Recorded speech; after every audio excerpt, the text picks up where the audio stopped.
Hi hello எல்லாருக்கும் வணக்கம். இனி நாம் என்ன பார்க்க போகிறோன்னா சபரிமலைக்கு போயிட்டு வந்த வீடியோ அதைத்தாங்க பார்க்க போகிறோம்.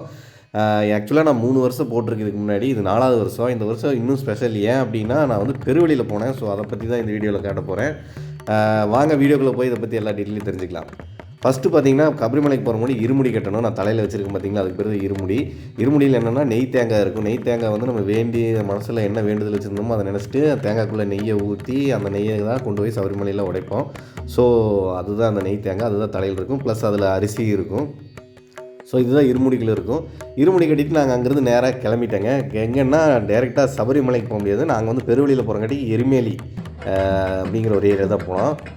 என்னடா எடுத்தோடனே இப்படி டான்ஸ் ஆடிட்டு இருக்காரான்னு யோசிக்காதீங்க. இது ஒரு ஒரு ஐதீகம்னு வச்சுக்கிங்களேன். அதாவது எரிமேலியில் பேட்ட சாஸ்தா, தர்மசாஸ்தான்னு கோயில் இருக்கும், பாபர் சுவாமி, இந்த மாதிரி 3 கோயில் இருக்கும்.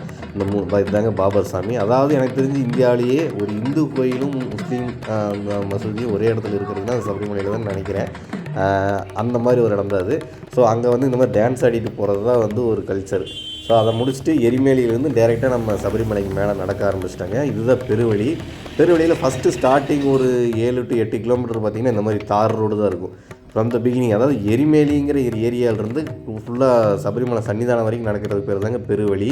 அந்த பெருவழி என்னன்னா ஐயப்பன் வந்து நடந்து போன வழி தான் பெருவழி அப்படின்னு சொல்லி சொல்கிறாங்க. சிறுவழின்னா என்ன அப்படிங்கிறத பற்றி இன்னும் 2 வழி இருக்குது. அதாவது சிறுவழி, புல்மேடு பாதைன்னு 2 வழி இருக்குது. அதை பற்றி உங்களுக்கு சொல்கிறேன். இந்த இடத்துல பார்த்திங்கன்னா கீழே ஃபுல்லாக உங்களுக்கு ஒயிட் கலரில் பேப்பராக தெரியுதில்ல, அதெல்லாம் என்னென்னு பார்த்தீங்கன்னா மீனுக்கு வந்து ஃபுட்டு. அதாவது அந்த ரோட்டில் நடந்து போகும்போது மீனுக்கு ஃபுட்டு விற்பாங்க. அந்த பேராதோடு அப்படின்னு ஒரு ஏரியா இருக்கும். நடந்து எரிமலையிலேருந்து கொஞ்சம் தூரம் நடந்து வந்தீங்கன்னா அந்த இடத்துல ஒரு ஆறு இருக்கும். அந்த ஆற்றுல அந்த மீனுக்கு ஃபுட்டு போடுறதுக்கு பேர் தான் அந்த ஏரியா. ஸோ அங்கேருந்து கிளம்பி இப்போ இந்த கரெக்டாக இந்த ஸ்பாட்லேருந்து ரைட்டில் திரும்பினா பெருவழி, காட்டுக்குள்ளே போகிற வழி. லெஃப்ட்டில் அந்த ரோடு இவ்வளோ தூரம் நம்ம நடந்து வந்தோம் இல்லைங்க. அதாவது ஒரு 6 to 7 கிலோமீட்டர் பார்த்திங்கன்னா இந்த மாதிரி தார் ரோட்டில் நடந்து வந்திருப்போம். அந்த பின்னாடி தெரிகிற கட்டில் போனீங்கன்னா தார் ரோடு மாதிரி இருக்கும். நம்ம ரைட் சைடு திரும்பிட்டோம். இது இனிமேல் காட்டுக்குள்ளே போகிற மாதிரி தான் இருக்குது. ஃபுல்லாக போகிறதுக்கு முன்னாடி இந்த மாதிரி சிவன் கோயில், முருகர் கோயில் எல்லாமே இருக்கும். ஸோ அங்கே எல்லாம் சாமி கும்பிட்டு எங்களோடவே சேர்ந்து நிறையா சாமிகள் வந்தாங்க. நாங்கள் கரெக்டாக பார்த்திங்கன்னா 2ஆம் தேதி நைட்டு 8:30க்கு ஸ்டார்ட் பண்ணோம் நடக்கிறதுக்கு.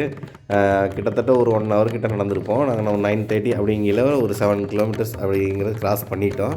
கிராஸ் பண்ணி கரெக்டாக ஃபாரஸ்ட் செக் போஸ்ட் வந்துவிட்டோம். அதுக்கு முன்னாடி பார்த்திங்கன்னா முருகர் கோயில் ஒன்று இருக்கும்.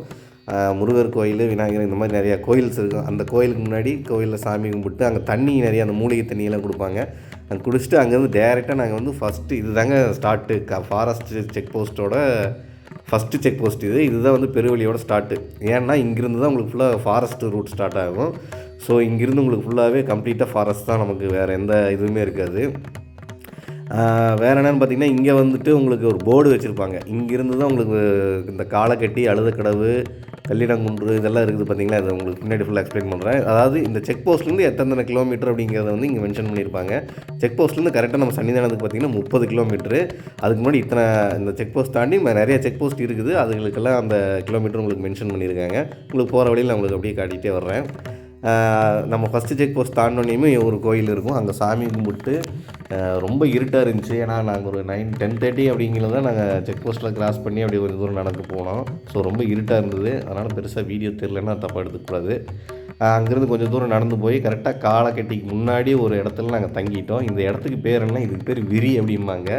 அதாவது வந்து நம்ம வந்து ஒரு 50 ரூபா ஒரு ஆளுக்கு கொடுத்துட்டு நம்ம நைட் இங்கேயே ஸ்டே பண்ணிக்கலாம். அந்த மாதிரி இருக்கும். நல்லா இந்த மாதிரி தார்பாய் கீழே விரிச்சிருப்பாங்க. ஸோ இந்த இடத்துல தான் நாங்கள் வந்து நைட்டு ஸ்டே பண்ணிட்டோம். ஒரு 11:30 காலக்கட்டிக்கு முன்னாடியே போய் நைட் ஸ்டே பண்ணிவிட்டு காலையில் ஒரு 5:30 கரெக்டாக கிளம்பிட்டோம்.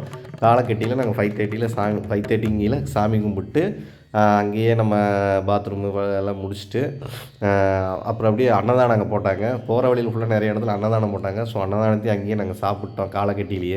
காலக்கட்டி தான் ஃபஸ்ட்டு செக் போஸ்ட்டு. அதை தாண்டினதுக்கப்புறம் ஒரு 1 கிலோமீட்டர் நடந்திங்கன்னா அழுதக்கடவு அப்படிங்கிற ஒரு ஏரியா வரும். அழுதக்கடவுங்கிறது வந்து அந்த ஏரியா கிராஸ் பண்ணுறது வந்து பார்த்திங்கன்னா நம்ம வந்து மெயின் ரோடு. அதாவது வந்து எரிமலையிலேருந்து பெருவழிங்கிறது கம்ப்ளீட்டாக நடந்து வருது. சிறுவழிங்கிறது எரிமலையிலேருந்து பம்பை வரைக்கும் நமக்கு ரோடு போட்டிருப்பாங்க.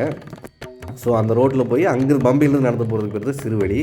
நம்ம அந்த எரிமலையிலேருந்து பம்பை வரைக்கும் ஒரு ரோடு போடுதுங்க. அந்த ரோடு வந்து நம்ம இந்த இடத்துல கிராஸ் பண்ணுவோம். கரெக்டாக அழுதக்கடவுக்கு முன்னாடி கிராஸ் பண்ணுவோம். இங்கே போட்டுருக்கு பாருங்கள், ட்ரெடிஷ்னல் ஃபாரஸ்ட் பாத். இந்த அழுதக்கடவுங்கிறது ஒரு ஏரியா. அங்கே வந்து ஒரு ஆறு இருக்கும். அந்த ஆறுக்கு பேர் வந்து அழுதா நதிம்பாங்க. இதுக்கு ஏன் அழுதா நதின்னு பேர் வந்துச்சுன்னா, ஐயப்பன் வந்து மகிஷிங்கிற ஒரு அரக்கியை கொல்லும்போது அவன் வந்து அழுததாகவும் அந்த அழுத கண்ணீர் தான் வந்து ஆறாக ஓடுது அப்படிங்கிற மாதிரி ஒரு ஒரு டாக் இருக்குது.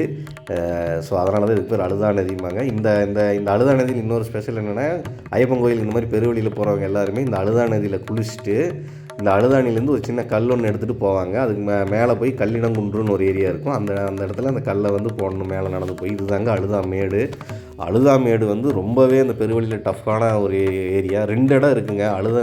அழுதாமேடுன்னு ஒன்று இருக்குது, கரிமலை ஏற்றம். இது ரெண்டுமே ரொம்ப கஷ்டம்.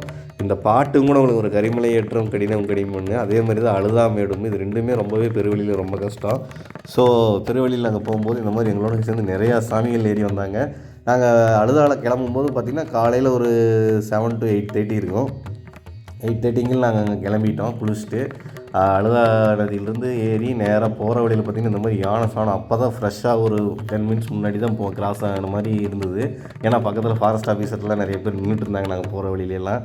அந்தளவுக்கு நிறைய அனிமல்ஸு அதெல்லாம் கிராஸ் ஆகக்கூடிய ஏரியா தான். போகிற வழியில் ஜாலியாக என்ஜாய் பண்ணிவிட்டு காட்டுக்குள்ளே வேறு போனோமா, அந்த பார்த்து ரொம்ப நல்லா இருந்துச்சு. கல்லிடங்குன்று வந்துட்டோம் பார்த்திங்கன்னா. அந்த மாதிரி நம்ம ஒவ்வொரு ஏரியாவுக்கு வரும்போது முன்னாடி ஒரு போர்டு வச்சுருப்பாங்க, நீங்கள் இந்த ஏரியாவை கிராஸ் பண்ணுறீங்க அப்படின்னு சொல்லிட்டு. அந்த இடத்துல ஒரு செக் போஸ்ட் இருக்கும். இந்த செக் போஸ்ட் எல்லாமே பார்த்திங்கன்னா கரெக்டாக 6 மணிங்கில் எல்லா செக் போஸ்ட்டுமே மூடிடுவாங்க. இதுதாங்க கல்லிடங்குன்று. இங்கே பார்த்திங்கன்னா நிறையா கல் கிடக்குது பாருங்கள். இதெல்லாமே கீழேருந்து சாமிகள் எடுத்துகிட்டு அந்த கல் தான். அழுதை நதியில் குளிச்சுட்டு எடுத்துகிட்டு வந்து இந்த மாதிரி இந்த இடத்துல வேண்டுதல் இந்த இடத்துல வச்சுட்டு போவாங்க. இதுவும் ஒரு ஐதீகம். இந்த இடத்துல உங்களுக்கு வந்து சாமி கும்பிட்டு போவாங்க, நல்லபடியாக எனக்கு மலை ஏறி இறங்கணும் அப்படின்னு சொல்லிட்டு. நம்ம எடுத்து அந்த கல்லையுமே இங்கே போட்டு நம்ம பயணத்தை அப்படியே தொடர வேண்டியது தான். கிட்டத்தட்ட இந்த பெருவழி பார்த்திங்கன்னா கம்ப்ளீட்டாக ஃப்ரம் எரிமலையிலேருந்து சன்னிதானம் வரைக்கும் 46 கிலோமீட்டர் அப்படிங்கிறாங்க. நாங்கள் ஒரு இப்போ வரைக்கும் ஒரு 30% முடிச்சிருப்போம். அங்கேருந்து பார்த்திங்கன்னா கொஞ்சம் தூரம் நடந்து வந்தோம்னா இந்த காட்டுக்குள்ளே ஒரு கோயில் இருக்கும், ஒரு சின்ன முருகர் ஐயப்பன் கோயில். அங்கே வந்து சாமி கும்பிட்டு இதுக்கப்புறம் டேரெக்டாக முக்குழிங்கிற ஒரு ஏரியாவுக்கு வருவோம். இதில் என்ன ஸ்பெஷல்னு பார்த்திங்கன்னா, இப்போ இந்த முக்குழி இது எல்லாமே வந்து அந்த ரோடு போகிற வழி தான் கிராஸ் ஆகும். ஸோ நீங்கள் எரிமலையிலேருந்து முக்குழிலேருந்து நடந்து போகலாம், அழுதக்கடவுலேருந்து நடந்து போகலாம். அங்கே வரைக்கும் கூட உங்களுக்கு காரு அதெல்லாம் ஃபெசிலிட்டி இருக்குது. எரிமலையிலேருந்து கம்ப்ளீட்டாக நடந்து வர்றவங்களும் நடந்து வரலாம். நாங்கள் போகிற வழியில் பார்த்திங்கன்னா உடுமலை சாமிகள் நிறைய பேர்த்த பார்த்தோம். உடுமலையிலேருந்து வந்தவங்க, அமராவதி நகர் அந்த ஏரியாவிலேருந்து வந்தவங்க, எங்கள் ஊர் பக்கத்தில் இருந்த ஏரியாவிலேருந்து வந்தவங்களெல்லாம் பார்த்தோம். ஸோ அதெல்லாம் கொஞ்சம் நல்லா இருந்துச்சு. அவ்வளோ தூரத்தில் நிறையா லோக்கல் சாமிகளை பார்க்கும்போது நாங்கள் அப்புறம் அவ்வளோதான் முக்குழியிலேருந்து டேரெக்டாக நடந்து இன்னொரு கரிமலைக்கு முன்னாடியே ஒரு விரியில் வந்து மத்தியானம் ஒரு மணி 2 மணிங்கில் வந்து உட்காந்துட்டோம். செம்ம டயர்டு நம்மளால். அதாவது வெள்ளியங்கிரி மலை இதுக்கு முன்னாடி நான் போயிருக்கேன். வெள்ளியங்கிரி மலையும் டஃப்பு தான். ஆனால் சபரிமலையில் என்னென்னா உங்களுக்கு டிஸ்டன்ஸ் அதிகம். கிட்டத்தட்ட 46 கிலோமீட்டர் நடக்கணும் அப்படிங்கிறங்காட்டிக்கு கொஞ்சம் கஷ்டமாக இருக்குது. வெள்ளியங்கிரி மலை கீழேருந்தே உங்களுக்கு ஒரே ஸ்ட்ரிப்பாக மேலே ஏறுங்காட்டிக்கு அது ரொம்ப டஃப்பாக இருக்கும். ஆனால் கிலோமீட்டர் கம்மி, 6 கிலோமீட்டர் என்னமோ தான். ஆனால் இது 46 கிலோமீட்டர். ஆனால் அப்பப்போ கீழே இந்த மாதிரி ஃப்ளாட் சர்ஃபேஸ் வரும், சில இடங்களில் நல்ல ஸ்ட்ரீப்பாக இருக்கும். ஸோ சபரிமலையும் கொஞ்சம் கஷ்டம்தான். இன்ஃபேக்ட் கம்பேர் பண்ண போனால் வெள்ளியங்கிரி மலையே சபரிமலை கொஞ்சம் கஷ்டம் தான் நான் சொல்லுவேன். இந்த மாதிரி தண்ணியெல்லாம் பார்த்திங்கன்னா அங்கே அவ்வளோ ஃப்ரெஷ்ஷாகவும் ஒரு மாதிரி பயங்கரமாக இருக்கும் அந்த ஏரியாவே பார்த்திங்கன்னா காட்டுக்குள்ளே. பெருவழி நான் இதான் ஃபஸ்ட் டைமாக போகிறேன். ஆனால் ரொம்பவே நல்லா இருந்துச்சு எக்ஸ்பீரியன்ஸு. அந்த காடு அங்கே இருக்கிற கிளைமேட்டு குளிரெல்லாம் பார்த்திங்கன்னா சின்ன குளிர் இல்லை, பயங்கரமான குளிராக இருக்கும். அந்த 48 நாள் விரதம் ஏன் பச்சை தண்ணியில் குளிக்க சொல்கிறாங்க, கீழே படுக்க சொல்கிறாங்க அப்படிங்கிறது எல்லாமே இந்த பெருவழியில் போனால் தான் தெரியும். ஸோ பெருவழி போகிறக்கான ப்ரீ ப்ராக்டிஸ் தான் அந்த விரதம், 48 நாள் விரதம். ஸோ அந்த 48 நாள் விரதம் நல்லா இருந்தோம்னா நம்ம பெருவழி சூப்பராகவே ஏறி முடிச்சிடலாம். நம்ம அந்த கரிமலைக்கு முன்னாடியே பார்த்திங்கன்னா மத்தியானம் நம்ம சாப்பிட்டு எல்லாருமே படுத்துட்டாங்க, செம்ம டயர்டுன்ட்டு. எனக்குமே பயங்கரமான டயர்டு தான். அங்கேருந்து டேரெக்டாக கிளம்பி நாங்கள் பம்பை வந்துட்டோம். அதுக்கப்புறம் என்னால் வீடியோ கரெக்டாக எடுக்க முடியல. ஏன்னா செல்ஃபோனில் சார்ஜர் இல்லை. இன்னொரு பெரிய சம்பவம் என்ன பண்ணிட்டேன்னா, சார்ஜர் எடுத்துகிட்டு போகல, பவர் பேங்க் எடுத்துகிட்டு போகாமல் போயிட்டேன். அதனால் பெருசாக என்னால் வீடியோ கவர் பண்ண முடியல. ஏன்னா செல்லு கம்ப்ளீட்டாக சுவிட்ச் ஆஃப் ஆகி போச்சு. யாரோட மொபைல்லையுமே பேட்டரியும் இல்லை. இது பார்த்திங்கன்னா இதுக்கு பேர் டோலிம்பாங்க. அதாவது வந்து சிறுவழியில் நடக்க முடியாதவங்க, பிரச்சனை இருக்கிறவங்கலாம் இந்த மாதிரி டோலி யூஸ் பண்ணிக்குவாங்க. இது ஒவ்வொருத்தர் ரேட்டை பொறுத்து மாறும். ஒவ்வொருத்தர் 10,000 கேட்குறாங்க, ஒருத்தர் 8,000 கேட்குறாங்க, அந்த மாதிரி இருக்குது. இப்போ கூட்டம் பார்த்திங்கன்னா பயங்கரமான கூட்டம். கிட்டத்தட்ட நாங்கள் ஒரு 15 மணி நேரம் நின்று தான் பார்த்தோம்.